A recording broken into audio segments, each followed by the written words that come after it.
What is going on, everyone? Today is Monday, September 16, 2019, and here's what is on the mind of El Parcero Philly. Last night, the Philadelphia Eagles faced off against the Atlanta Falcons on primetime Sunday Night Football on NBC. Now, this is a matchup that we've seen over the last 5 years. They've given us some pretty good games, to be quite honest with you. And it seems like today in 2019, the Philadelphia Eagles have new expectations. We always wanted the Eagles to win, but the expectations now is they have to win with the team that they have, the coach that they have. Nothing less than a W is unacceptable. And last night against those Atlanta Falcons, we learned that things in the NFL just aren't that easy. And against the Atlanta Falcons is always a very tough matchup. And the last two games that both these teams faced off in, neither team scored more than 20 points. That should tell you what type of game Atlanta versus Philly is. It's always going to be a defensive struggle, and whoever can make the less mistakes and whoever can make the big play will win this game. Now, last week the Philadelphia Eagles season did not start off exactly the way they wanted. In the first half against the Washington Redskins, we saw them go down 20-7,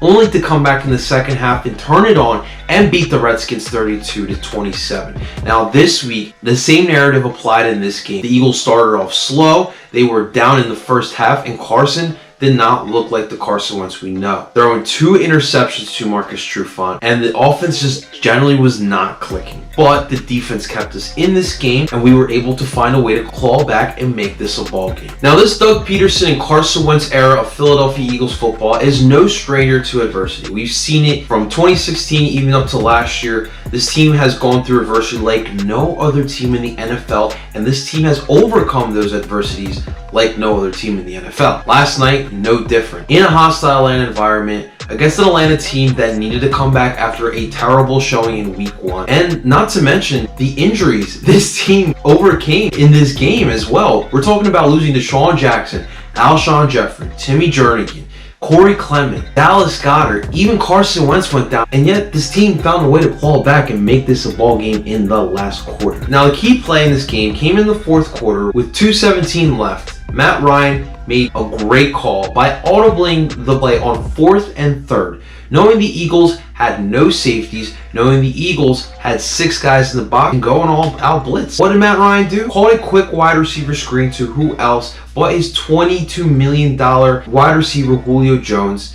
And Julio was able to follow the blocks, and with his speed, man, no one's going to catch that guy. Meanwhile, they better get the snap here because the play clock is at 1. They do. Off they go. Catches made. Get the first and a lot more. Julio Jones out in front. He's going to go all the way. Touchdown.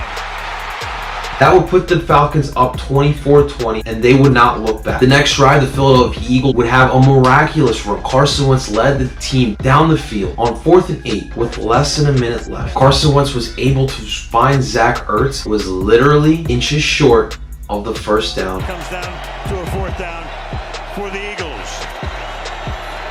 Wentz fires, it's caught, and this forward, which would end the game for the Philadelphia Eagles, giving the Falcons 24-20 victory. Now, we have to mention that the Eagles were down 9 points in this game. Like I said, Falcons and Eagles are always low-scoring games. It literally comes down to mistakes and inches in these type of games. Eagles fall all the way back. Carson Wentz led this team with injuries to himself and his teammates. Yet, there's still people who are bickering out there talking and criticizing his game, saying he's not the one, coming at his injury history. And then there's guys like Nelson Agholor, who on that same last drive for the Eagles, dropped an easy pass that would have been a touchdown on 2nd and 2 with minute 54 left. on the outside goes and he dropped it. Agholor down the sideline. That would have put the Eagles up, but he dropped it. It's a pass that we wouldn't see Nelson drop in the last 2 years, but he did. And just like the rest of these Eagles, he redeemed himself. A couple seconds later, the Eagles found themselves with 4th and 14. Needing a first down to keep this game alive, Carson Wentz somehow was able to launch the ball down the field, and Nelson Agholor went up and got it to keep the Eagles in the game, driving them into the red zone. Yard line to stay alive.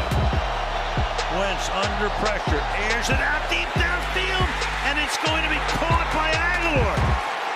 It's plays like that, performances like that we see with different Eagles players week in and week out is what makes this team a championship caliber team. This is the NFL and this is Philadelphia. There's going to be talk. But one thing we have to all see is that this is a team that is battle tested. Something that a lot of the elite teams other than the Patriots can say. It's only week 2 and it was a heartbreaking loss, but we have a long season ahead of us. And I, for one, I'm not going to be stressing out. Eagles next week face off against the Detroit Lions. It's time to get back on that winning column. And that, mi gente, is what is on the mind of El Parcero Philly. Is a contested catch guy. Right, third Point, down give him and a 9. chance. Wentz looks the other way. Somehow gets away for the moment. Whoa. Throws under pressure and gets it away.